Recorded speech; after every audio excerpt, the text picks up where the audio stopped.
Энэ киног бүтээхэд нийт 12 жилийг зарцуулсан. Бүхэл бүтэн 12 жилийн турш нэг жүжигчдийн бүрэлдэхүүнтэйгээр зураг авалтаа хийсэн гэсэн үг. Энэ бол Ричард Линклейтер найруулагчийн Boyhood.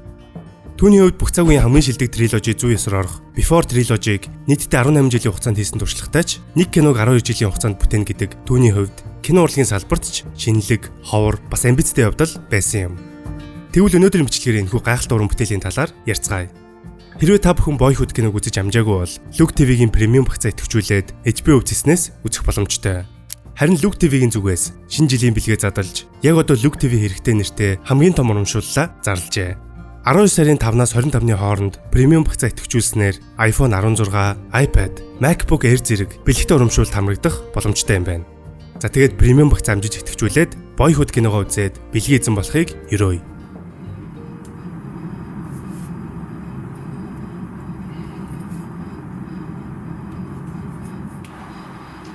Премиум багцаа идэвхжүүлээд бэлэгтэй болоорой.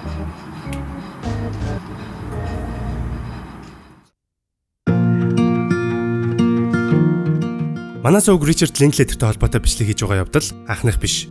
Өмнө нь School of Rock киноны бичлэг дээр түүний талаар товчхон дурдж байсан. Ричард Линклейтер миний хувьд хамгийн хайртай уран бүтээлчдийн маань нэг. Хоёр дахь бүрийн хэмжээний кино Dazed and Confused нь cult classic болж түүний дараа алдарт Before триложигийн эхний анги Before Sunrise-ыг хийснээр Берлиний олон улсын кино наадамд шилдэг найруулагч буюу мөнгөн бааваа шагналыг хүртэж байсан түүхтэй. Түүнээс хойш илүү олон нийтэд танигдаж Rotoscope Animation, Waking Life, School of Rock зэрэг бүтээлүүдэд хийж түүнээс хойш тасралтгүй уран бүтээлээ гаргасаар байгаа билээ. Энэ онд гэхэд л олон жилийн карьертайж саяхнаас огцон мод болоод буй Glen Powell гол дүрдэн тоглосон Hitman киногоо Netflix дээр гаргасан. Тэгвэл Ричард Линклейтер яаж яваад бүхэл бүтэн 10-ны хугацаанд нэг кино хийх санаанд хүрсэн юм бол? What made you decide to do this project? I'm asking myself that right at this moment. No, I'm kidding. Кино хийх санаа төрөхөд Линклейтер 40 төхөж байсан мөн А болоод 8 жилийн үрийг үтсэн байв. Тиймээс түнд хүүхэд насны тухай кино хийх санаа төрсөн ба гол дүрээ 1-р ангиас эхлэн 12 дугаар ангид төгсөж коллежид орж буйгаар буюу 12 жилийн хугацаанд нэг жүжигчдийн бүрэлдэхүүнээр хийх санаа төржээ. Киноны гол дүр Мессний дүрд Eller Coltrane, 2 насны зүрхтэй эгчийнхэн дүрд Линклейтер найруулагчийн төрсөн охин Lorelei, 2 хүүхдээ өсгөхөөр хичээж буй ганц бие ээжид Patricia Arquette, харин бүтэл муутайч чадах бүхнээрээ хүүхдүүдтэй эцэг байхыг хичээх аавын дүрд Линклейтерийн сайн найз Ethan Hawke тоглосон юм. Киноны зураг авалт бүрэн зохиолтой эхлээгүй бөгөөд хүүгийн амьдрал тохиолдох гол үйл явдлуудын чагсаалт байсан гэдэг. Харин хүүхдийн хувьд олон жилийн хугацаанд маш олон янзаар хувирч өөрчлөгддөг тул жүжигчин Eller Coltrane-ыг зураг авалтын гадуур аль болох өөрөөр нь байлгаж, чихээ цоолох, үсээ ургуулах гэх мэт зүйлсээр чөлөөтэй хандаж, түн дээр нь суурилж киноны үйл явдлаа баяжуулж байсан юм. Ингэснээр гол дүрийн хүү нас их тусам эрхэн хуурч байгаа нь кинонд илүү үнэмшилтэй боддоор гарсан. Харин насан турш жүжигчдийн хувьд зарим зүйл дээр хатуу гэрээ хийж байсан бөгөөд ээжийн дүр тоглосон Patricia Arquette-ийг 12 жилийн турш хөгшрөлтийг илүү бодиттой байлгахын тулд ямар ч гоо сайхны мэс засал хийхгүй байхаар гэрээлж байжээ. Мөн киноны зураг авалт бүхэл бүтэн 12 жил үргэлжлэх учраас ямар ч эрсдэл, золгүй явдал тохиох боломжтой. Найруулагч Ричард Линклейтер хэрвээ энэ хугацаанд нас барвал киног Ethan Hawke үргэлжлүүлэн найруулахаар хүртэл тохиролцож байжээ. Хэдийгээр 2002-оос 2014 оны хооронд энэхүү бүтээлээ хийсэн ч бүхий л цаг зав зарцуулалгүй дундуур нь бусад уран бүтээлээ хийсээр л байсан. Энэ ч кинонд 1-2 жилээр үйл явдлууд үсрэхээс харагдана. Харин кино нээлттэй хийсэн даруйда шүмжлэгчид болон үзэгчдээс маш эерэг сэтгэлдлүүдийг авч 2015 онд 87 дахь удаагийн академийн шагнал гардуулах ёслолд нийт 6 төрөлд нэр дэвшсэн ч ганцхан шилдэг эмэгтэй туслах дүрийн жүжигчинд ээжийн дүр тоглосон Patricia Arquette шагнал авсан юм. And the Oscar goes to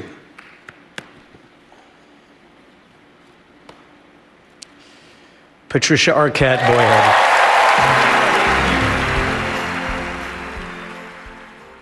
Гэхдээ энэ ч аргагүй. 2014 онд нээлттэй хийсэн кинонуудыг харвал өрсөлдөө маш ширүүн байсан ба чанартай мундаг бүтээлүүд маш ихээр нээлттэй хийсэн.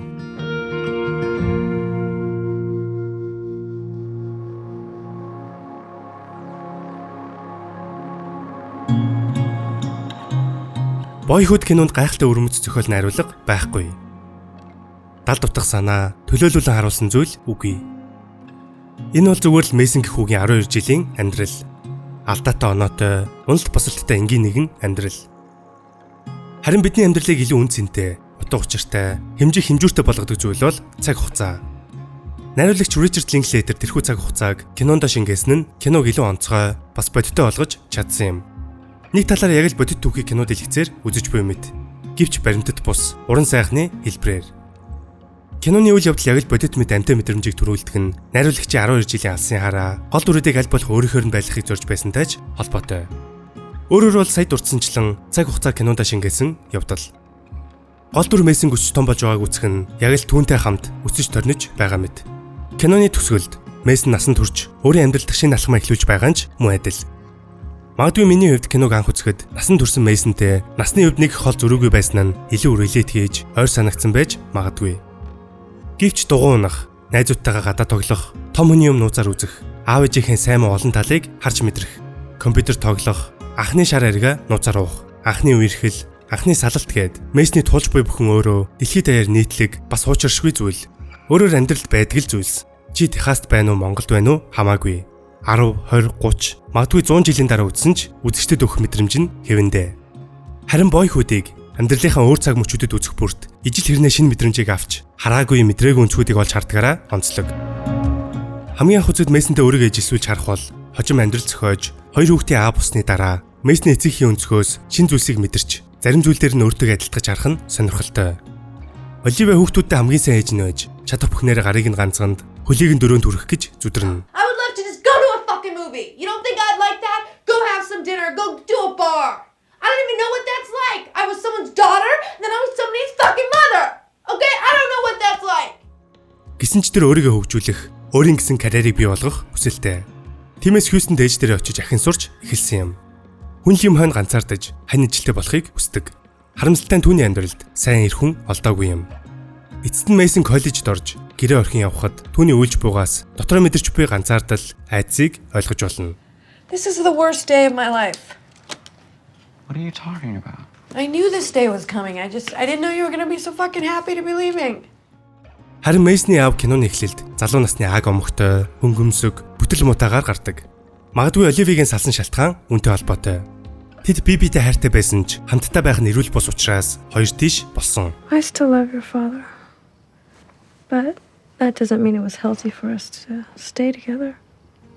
Кинонд аав нь хоёр хүүхэдтэйгээ цагийг хамт өнгөрөхөөр хэд хэд удаа ирдэгч хамгийн ихнийхтэр Оливия болон тэдний маргааныг бид харна. Харин аавын дүр хэдий хөнгөмсөгч гэлээ хүүхдүүдтэйгээ хамт өнгөрөх цагаа илүү дурсамжтай, үр бүтээлтэй өнгөрөхийг хичээнэ.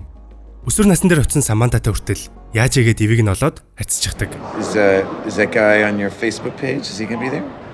Who? Come on, the guy who's got his arm wrapped around you with his hair over his eyes. Garrett? Garrett? Is that his name? All right. Is Garrett gonna be there? Probably. Тэр маргаангүй хоёр хүүхэдтэй хамгаас илүү хайртай. Харин нас нь явж нэг удаа алдсан алдаагаа ахин шинээр эхлүүлж хайртай машина хүртэл зарснаас түүнийг хэрхэн өөрчлөгдсөнийг харж болно.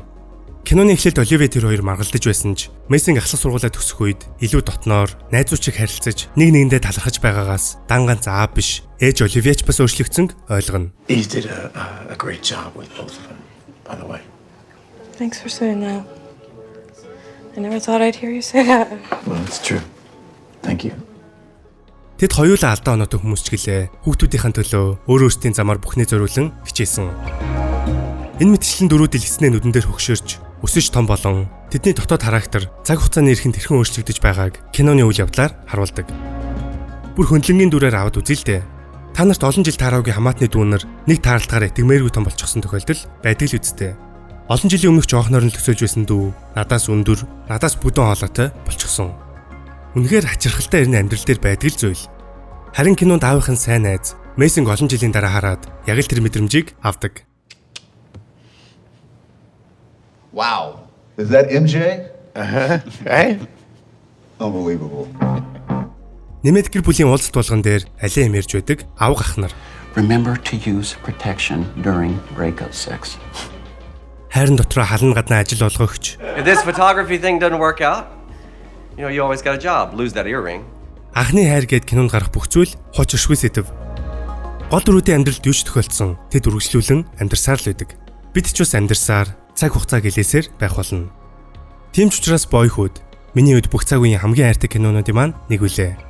Киноны төгсгөлд Мэйсэн өрөөний хамтрагч болон түүний найз хүүхдүүдтэй хайкинг хийхээр явдаг. Харин энэ үед Мэйсэн Никол хоёр нэг зүйлийн талаар ярилцдаг. Энэхүү яриагаар бичлэгээ өндөрлөе. You know how everyone's always saying seize the moment. I don't know. I'm kind of thinking it's the other way around. You know, like the moment seizes us. Yeah, I know. It's constant. The moments. It's like it's always right now. You know. Бидний бичлэг таалагдсан бол лайк, subscribe дарахаа бити мартаарай. Дараагийн бичлэгээр уулзцгаая.